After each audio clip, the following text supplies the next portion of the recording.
Bonjour et bienvenue dans cette émission spéciale de Génération Laudato Si avec notre invité du jour, le jésuite François Heuvet. 13 mars 2013, souvenez-vous, les cloches du Vatican résonnent et annoncent au monde l'élection du pape François. Jorge Mario Bergoglio, de son vrai nom, est le premier pape originaire d'Amérique latine, le premier pape aussi à prendre ce nom, François. Vous allez le voir, il aura été le pape du changement, le pape aussi qui se sera imposé au monde comme la voie de l'écologie intégrale.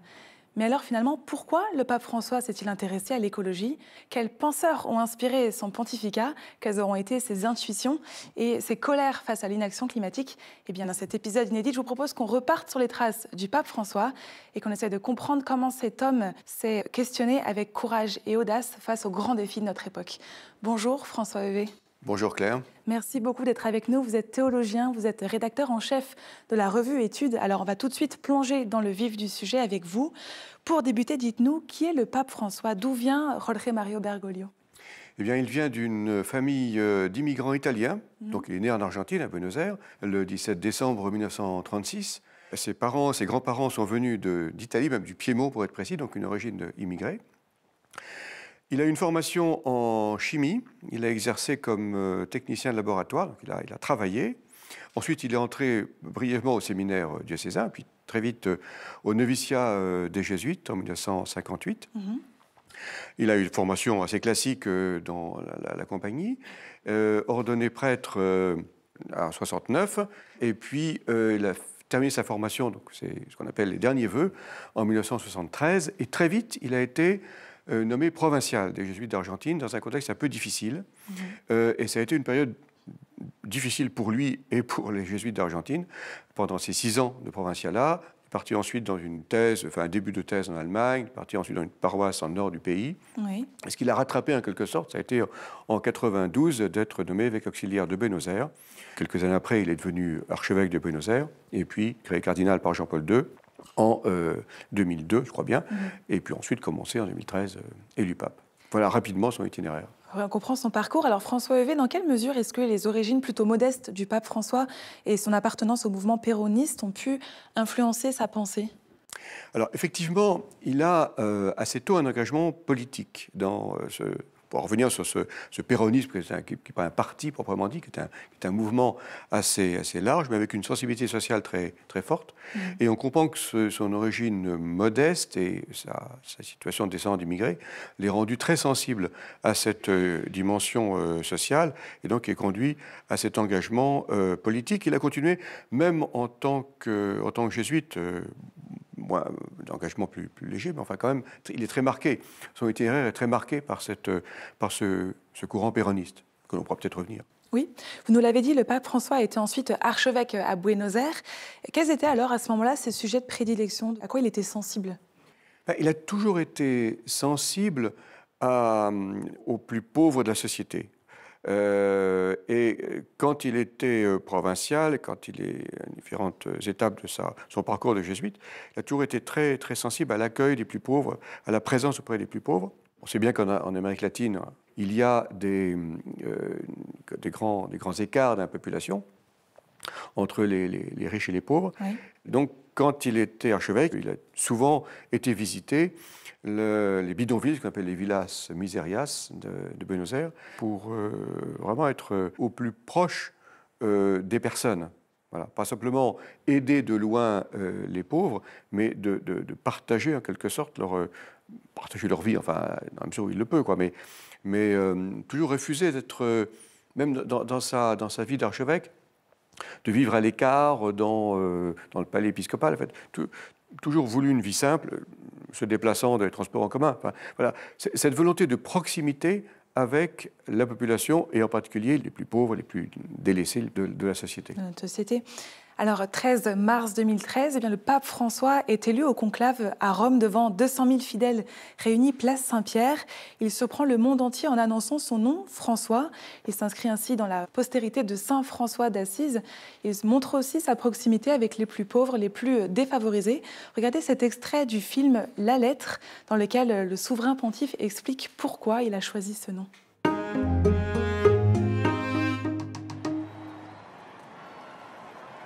Habemus Papa Franciscum, Francis. It's the first Francis in the history of the Catholic Church. It is fair to say, by the reaction in the square of St. Peter's, they are stunned. This is a stunner. This is a stunner. Nobody dared to take the name of Francis because it's a challenge. It means that you will follow in the steps of St. Francis. Nell'elezione io ho pensato a Francesco di Assisi e così è venuto il nome nel mio cuore.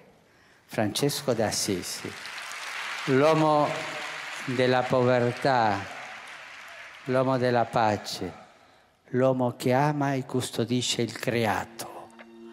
In questo momento in che noi abbiamo col creato una relazione non tanto buona, no?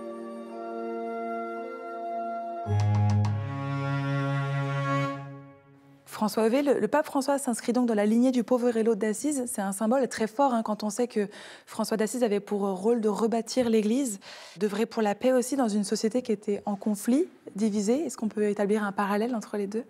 Oui, assez clairement. Alors, c'est vrai que, comme il le dit lui-même, du reste, le nom de François lui est venu spontanément par cette proximité avec les pauvres. On peut rappeler au conclave ce que lui a dit son voisin, le cardinal Loumès, quand on a été élu, n'oublie pas les pauvres. Voilà, donc François s'impose à ce niveau-là. Et puis, la sensibilité à la nature aussi, bien sûr. L'écologie, c'est un peu anachronique de parler d'écologie pour François d'Assise, mais au moins cette sensibilité à la nature. Et puis aussi, la dimension interreligieuse. On peut rappeler que François a été rencontrer le sultan, a été au Moyen-Orient, près du monde musulman, pour tenter d'établir des liens. Tout ça est assez cohérent, finalement, parce qu'avec la sensibilité, on n'a pas encore parlé de l'intérêt du cardinal Bergoglio pour la dimension écuménique, grande proximité avec les protestants, avec les orthodoxes, avec des juifs aussi, donc interreligieux, musulmans aussi, peut-être moins directement. Enfin, il y a toujours eu cette grande sensibilité à la rencontre de l'autre. Enfin, c'est vraiment très caractéristique de sa manière de faire. Et alors, indépendamment de François d'Assise, quels ont été les autres grands penseurs qui ont influé sur le pontificat du pape François ? Alors, il a une influence, une formation assez éclectique. On ne peut pas dire qu'il y ait un auteur de référence. Il en mentionne plusieurs. Il mentionnait en littérature Malègue, l'auteur un peu oublié. Du point de vue théologique, on peut mentionner Romano Guardini, grand théologien allemand d'origine italienne, les fins du temps moderne, le Seigneur, c'est un ouvrage qui l'a beaucoup marqué en spiritualité. Un auteur spirituel espagnol, Dolores Alexandre, Michel de Certeau, c'est sur les mystiques, Henri de Lubac sur l'Église, un auteur uruguayen qu'on connaît mal, Métole Ferré, théologien et écrivain uruguayen. Donc effectivement très éclectique. Donc très éclectique finalement. On ne peut pas dire qu'il y ait un auteur sur lequel il a travaillé particulièrement, comme Benoît XVI, Ratzinger avait travaillé sur Bonaventure par exemple. C'est une autre démarche. Alors, 2 ans après le début de son pontificat, le pape François publie un document magistral qui a un écho dans le monde entier et qui marque profondément son pontificat. On parle bien évidemment de l'encyclique Laudato Si. François Heuvet, pourquoi cette encyclique ? Qu'est-ce que François, quelque part, a derrière la tête à ce moment-là ? La sensibilité écologique de François n'était pas présente d'entrée de jeu. On dit qu'il dit lui-même, du reste, qu'à Aparecida, au rassemblement de l'épiscopat latino-américain en 2007, il était irrité par le fait que les évêques brésiliens ramenaient en permanence ce thème sur le tapis. Dimension sociale, d'accord, écologie, bon, vous ne voyez pas bien l'intérêt. Alors ensuite, l'ère du temps rendait la question plus sensible, et puis le thème de l'écologie était déjà présent chez Jean-Paul II et chez Benoît XVI. Et puis je pense que le théologien brésilien ex-franciscain Leonardo Boff a joué un certain rôle. Ils étaient en relation. C'est lui qui est l'auteur de la formule du rapprochement entre le cri de la terre et le cri des pauvres. Donc par le biais de cette dimension sociale, ça l'a aidé à prendre conscience de l'importance de cette dimension écologique. L'encyclique donc était prévue depuis quelque temps. 2015, c'est l'année de la COP 21. Et donc, certaines instances, on raconte que Ségolène Royal, à l'époque ministre de l'Environnement, Nicolas Hulot est venu le trouver à Rome pour activer la rédaction du texte qui sorte quelques mois avant la COP 21, de sorte à avoir une influence sur le résultat de la COP. Et de fait, le Laudato Si n'a pas été sans pertinence et sans importance pour le résultat de la COP 21. Et alors, de quelle manière cette encyclique et tout l'écho immense qu'elle a eu à travers le monde a orienté le pontificat du pape François dans les années suivantes ? Je ne sais pas si l'encyclique a orienté le pontificat de François.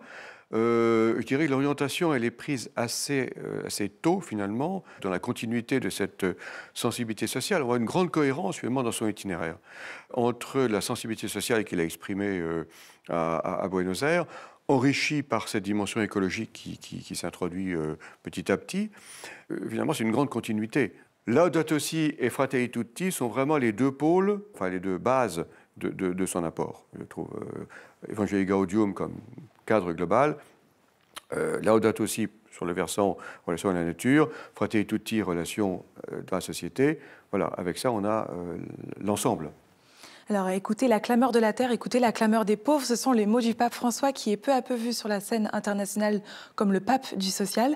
Je propose de regarder ce deuxième extrait du film La Lettre, dans lequel le Saint-Père reçoit des militants venus de 5 pays en périphérie. Vous allez voir, il échange longuement avec eux. Regardez cet extrait.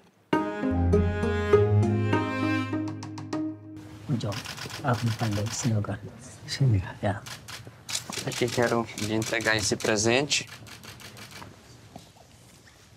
Aqui no lado, tá? O grafismo, a carta. Tá? Pode falar this is the drum I know.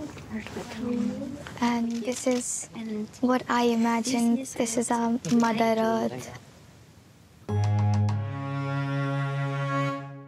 François Heuvet, on le voit dans cet extrait, le pape François était très soucieux de donner la parole aux laissés-pour-compte, en particulier ceux confrontés à la crise climatique. C'est ça. C'est vraiment donner la parole aux périphéries, à ceux dont on ne prend pas en compte le discours, à ceux qu'on n'entend pas, les inaudibles de la société. Très significatifs sont ces discours au monde populaire, qui n'ont pas été beaucoup remarqués, j'ai l'impression, dans les médias. Or, ils sont très significatifs parce que précisément, c'est un discours adressé directement aux cartoneros, aux gens des bidonvilles, enfin vraiment aux plus pauvres et aux plus démunis de la société, qu'il appelle les poètes sociaux. Enfin, poètes au sens étymologique du mot, du poène, ceux qui font la société. C'est-à-dire prendre en compte, pas simplement agir pour ces personnes-là, mais agir avec elles et prendre en compte ce qu'elles peuvent apporter à la société. Et donc, la nature est intégrée au pays, tout est lié. Le cri des pauvres, la parole des pauvres, et aussi le cri de la terre, comment tirer profit de ce que les différentes composantes du monde ont à nous apporter. Oui, et une dimension aussi qu'on retient particulièrement peut-être du pontificat du pape François, c'est en fait les appels incessants qu'il a eus envers les catholiques. Il leur demandait de sortir de leur canapé, d'aller aux périphéries à la fois géographiques, existentielles. Il a aussi demandé aux chrétiens d'incarner sur le terrain les grands principes de la justice sociale. C'est une discipline qu'il s'est d'ailleurs appliquée à lui-même pendant son pontificat. Et bien, je vous propose d'écouter ces explications de Delphine Allaire, qui est journaliste au Vatican.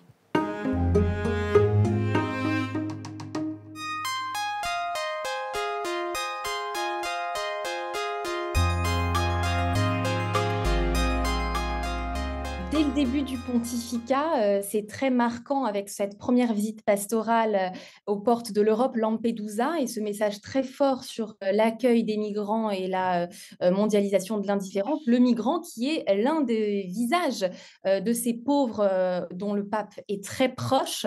Ensuite, cela se verra dans tous ces voyages apostoliques, surtout donc le Brésil, tous ces voyages en Amérique latine et en Afrique. Donc évidemment, 2 continents à l'histoire colonisatrice importante et donc au pillage aussi, auquel le pape est très sensible. Et pour les pays du Nord les plus petits, donc les périphéries dites de l'Europe, il a affirmé que avant de faire les grands pays européens, il doit d'abord voyager dans tous les petits. C'est vraiment une priorité affichée telle qu'elle. Cette vision de la justice sociale de François est parfois incomprise au sein de l'Église, car politisée. Or, c'est vraiment la radicalité de l'Évangile à laquelle il souhaite revenir. Et avec cette spécificité de François d'avoir rappelé que tout est lié, interdépendance des crises, mais aussi des solutions. Donc, cette écologie intégrale et donc la justice sociale, évidemment, s'y intègre. On pourrait aussi souligner qu'il met en avant la justice sociale au niveau des États, donc avec ce plaidoyer fréquent pour le multilatéralisme par le bas, tel qu'expliqué dans Laudate Deum, vu comme une suite à Laudato Si.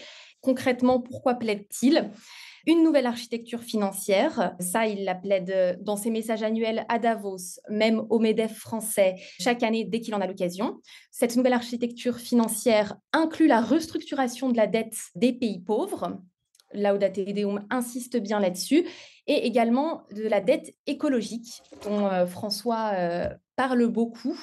Donc cette dette, notamment dans des pays insulaires, qui contribuent le moins au dérèglement climatique, mais en souffrent le plus. Et le pape, qui a été très en avance évidemment sur les questions de synodalité, veut que cela se fasse aussi par ce qu'il appelait un travail symphonique et harmonieux, donc une conversion en fait avec tous les acteurs, sans en éluder aucun, donc que ce soit interreligieux, au niveau étatique, jusqu'au plus petit niveau, du macro au micro. Ça aussi, c'est vraiment la nouveauté de cette globalité d'approche.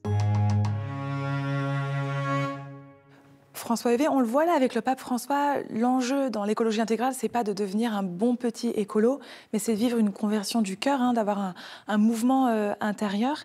Le pape a d'ailleurs invité les chrétiens pendant son pontificat à mettre plus de justice sociale et de justice climatique au cœur de leur foi. Oui, je crois qu'effectivement, bon, encore une fois, tout est lié. Et puis, c'est une affaire qui procède de l'intérieur. C'est-à-dire, c'est pas simplement... comment dire, une loi qui s'impose, je ne sais quoi, c'est une cohérence avec l'Évangile, comme le dit bien la journaliste, une cohérence avec l'Évangile dans la perspective dire de faire communion. Sa démarche vise à faire communion, voilà, à être en relation les uns avec les autres, dans la société, avec les éléments de nature, des nations les unes avec les autres, enfin, dans toutes les dimensions dans lesquelles il peut s'exprimer. C'est vraiment de faire communion, de faire corps. Voilà. Et prendre conscience que, finalement, nous ne pouvons vivre en tant qu'humains qu'en étant ensemble. C'est ça l'élément central. Que l'idée de personnes humaines individualistes vivant chacune dans leur coin, chacune de leur côté, ça n'est pas cohérent avec la vocation même de l'humanité, telle que l'Évangile nous le dit, mais c'est la vocation propre de l'humanité. J'aimerais maintenant, si vous le voulez bien, qu'on essaie de dresser un bilan du pontificat du pape François. Alors, je m'adresse aux théologiens que vous êtes. Comment est-ce que vous qualifieriez l'approche théologique du pape François ? Je dirais, c'est d'abord une question de manière d'être. Comme il disait dans le premier entretien qu'il avait donné à l'automne 2013, la première réforme est celle de la manière d'être, du style, en quelque sorte. C'est-à-dire, c'est pas tellement contenu, il n'a pas une théologie nouvelle, novatrice, originale, révolutionnaire, quoi que ce soit.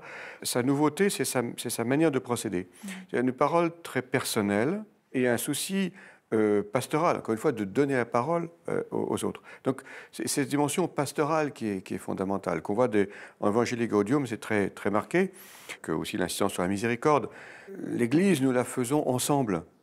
La perspective synodale, il a fait un synode sur la synodalité pour précisément souligner l'importance de cette dimension synodale. L'Église est synodale, c'est-à-dire marche ensemble. Et toutes les composantes de l'Église, je dirais les plus modestes ou plus experts, ou plus contribuent à l'ensemble. Il se méfie un petit peu de ce qu'il appelle une théologie de laboratoire, c'est une théologie trop abstraite. Voilà. Construction abstraite, peut-être très, très jolie sur le papier, mais qui ne fonctionne pas, ou le danger d'imposer aux personnes un discours théorique. Il faut vraiment procéder de la base, une manière très inductive de procéder. C'est ça. Alors, ce n'est pas tellement théorisé, si vous voulez, par une théologie, c'est une manière de faire qui met lui-même en œuvre, qui le manifeste. Le synode sur la famille, le synode sur l'Amazonie ont été élaborés à partir de nombreuses consultations. Et comme il dit, les pasteurs doivent sentir l'odeur des brebis, doivent se mettre au sein même du troupeau pour sentir et pour prendre en compte tout ce qui se vit, tout ce qui se dit à ce niveau-là. D'un point de vue plus politique, à présent, vous nous l'avez dit tout à l'heure, le pape François a été influencé par une culture péroniste qui a probablement marqué sa vision de l'écologie intégrale. Est-ce que c'est ça qui l'a amené à développer un anticapitalisme, un anti-américanisme, un anti-impérialisme assez prononcé à la fin de son pontificat ? Effectivement, une critique du système capitaliste, parce que c'est un principe de compétition, et donc lui est beaucoup plus sur un principe de coopération que de compétition. Et il voit bien les ravages que ça peut exercer en Amérique latine, où là, vraiment, la compétition suscite des pauvretés terribles. des pour-compte dramatiques. Il a bien vu les effets de cela. Donc, comment faire une société fraternelle. Et donc, ça passe par la critique, effectivement, de cette manière libérale, néolibérale de procéder. Sur la scène internationale à présent, comment est-ce que l'écologie intégrale a-t-elle influé sur la diplomatie du Vatican avec le pape François? Écoutez cette analyse de Cyprien Viette, qui est journaliste pour Immédiat, qui est une agence de presse spécialisée au Vatican. Regardez.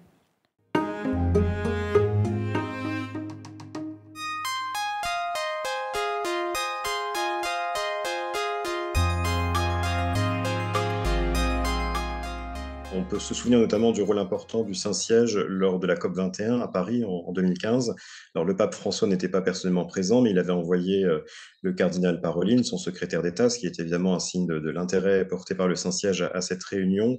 Et on sait que le Saint-Siège a joué un rôle important de médiation, de modération dans ces débats. Laudato Si, l'encyclique du pape François, avait été publiée 6 mois avant la COP, et le calendrier aussi de la publication de cette encyclique avait été lié à la COP. On sait que c'était à la suite aussi d'un dialogue entre le pape François et Ségolène Royal, qui était alors ministre de l'Environnement, que la décision a été prise de publier cette encyclique sur un rythme un petit peu accéléré, puisqu'elle était attendue pour un peu plus tard, mais donc elle a été publiée en juin 2015. Donc tout ce processus s'intégrait dans un lobbying assumé du pape François en faveur d'un accord pour la réduction des émissions de gaz à effet de serre et pour la lutte contre le changement climatique. Il y a un élément intéressant, assez peu connu, c'est que la COP21 nécessitait l'unanimité des États présents, et le Vatican a œuvré pour que certains États réticents signent, notamment le Nicaragua à l'époque. Donc les liens du pape avec l'Amérique latine ont été aussi un moteur de bonne communication, de bonne entente entre les pays. Il y a une volonté du Saint-Siège de toujours agir dans le sens du multilatéralisme et du fait que les pays se parlent entre eux. Voilà. Donc ça, c'est une constante évidemment de la diplomatie pontificale depuis le début, mais cet investissement précis sur le dossier du changement climatique a été largement accentué sous le pontificat de François. François Heuvet, on a peu parlé jusqu'à présent du tempérament du pape François, qui était vu comme quelqu'un qui avait à la fois beaucoup d'audace, mais qui a aussi eu beaucoup de colère à certains moments. Notamment, on pense à son texte Laudate Deum en 2023. Est-ce que vous pensez que le pape François a pu être déçu de la lenteur de l'Église, de la lenteur des catholiques à changer concernant l'écologie ? Oui, manifestement, la publication de Laudate Deum vient comme une sorte de coup de gueule ou de coup de colère. Non, mais finalement, ça ne bouge pas assez. Les États ne bougent pas assez, il l'avait déjà dit dans Laudato Si. Et ce qui le rend plus furieux, si je puis dire, c'est le fait que, finalement, les catholiques, à ses yeux, s'engagent insuffisamment dans cette cause de l'écologie. Alors, c'est vrai que c'est un tempérament latino-américain, même s'il est d'origine italienne, mais bon, enfin, c'est du Sud, donc un peu le sang chaud. Il a voulu même, du reste, c'est aussi un tempérament autoritaire, donc voilà, tout ça, ça joue. Mais en même temps, ça donne un côté très personnel à sa parole. Et ça, je crois que ça a marqué son pontificat. C'est un pape aussi qui a été vu comme progressiste par certains, en tout cas audacieux. Qu'est-ce que vous retenez de son audace, vous, personnellement ? Je retiens son audace, précisément cette dimension d'une parole personnelle. Je me souviens ce mot de Enzo Bianchi au lendemain de l'élection, en 2013, et le pape s'est fait homme. Cette dimension très, très, très humaine, très personnelle, quitte à se reprendre, quitte à ensuite à revenir sur ses propos. Je m'excuse, j'étais un peu trop vite. On se souvient de telle ou telle expression sur ne pas faire des enfants comme des lapins. Enfin bon, alors c'est pas un pape ne doit pas dire ça pour prendre un titre célèbre. Mais il le dit et ça libère la parole. Alors ça a libéré la parole de ses opposants, on sait bien, mais ça a libéré aussi la parole de beaucoup de personnes qui ont osé s'exprimer, quitte à prendre des risques. Oui, dès qu'on prend la parole, on prend des risques. Mais avec la confiance, toujours eu cette confiance qu'il y a ce sens des fidèles. C'est-à-dire, si l'Esprit est à l'œuvre, alors à ce moment-là, à travers tous ces risques, ces dérapages, etc., ces formules maladroites ou contestables, à travers cela, quelque chose va se construire. Donc il a toujours été guidé par ce principe. Et finalement, François Heuvet, ce sera le mot de la fin. Pour vous, est-ce que la parole du pape a vraiment compté ou bien est-ce qu'elle a été un peu hors sol, comme on a pu parfois lui reprocher ? Non, je crois qu'elle n'est pas du tout hors sol. Enfin, elle a compté parce que justement c'est une parole personnelle, une parole engagée. Le pontificat précédent, Benoît XVI en particulier, on avait de très beaux textes, très bien argumentés, très bien agencés, très spirituels, très inspirants si on veut. Mais avec lui, on a un propos qui est plus personnel et qui libère la parole, qui donne la parole, qui donne envie de s'engager. On a un vis-à-vis en fait avec ça. Un vis-à-vis, exactement. Eh bien, merci beaucoup François Vey d'avoir été avec nous pour cet épisode. Merci à vous de nous avoir suivis derrière votre écran. Et moi, je vous dis à très vite pour un nouvel épisode de Génération Laudato Si'.